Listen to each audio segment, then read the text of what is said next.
वो एब्स नहीं बोलती हैं कि मुझे एब्स चाहिए, पर उनकी कंसर्न है कि मेरी वेस्ट लाइन छोटी हो जाए so that I can fit into my dresses, which is alright. But waist line छोटा होना या पतला होना is same as saying I want abs. अब एब्स आएंगी कैसे अगर आप 20% फैट पे हैं? इसको समझते हैं, because that's where we go wrong. अब आप मान लो, पहली बात तो आप 30-35% फैट पे हो, तो आपका पहला एम क्या होना चाहिए?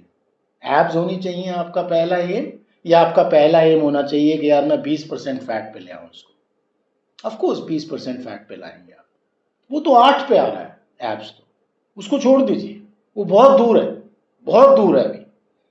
तो अगर आपका फैट परसेंटेज 25, 30, 35, 40 जहां पर भी हैं, तो आपका पहला एफर्ट होना चाहिए जब आप एक्सरसाइज करना शुरू करें, वेट लॉस नहीं होना चाहिए आपका फैट लॉस एक एफर्ट होना चाहिए सबसे पहले। और फैट लॉस के बाद आपका ये एम होना चाहिए कि फैट परसेंटेज मेरा बॉडी में कितना है और मैं उसको 20% तक ले आऊं। That should be your first aim. Even if you are at 25 and you want to become healthier, even then you should be aiming at 20% first and not 8%. आप समझ रहे हैं? तो अगर आप 20% की रेंज में आ गए तो आप हेल्दी हो गए, नंबर 1। नंबर 2,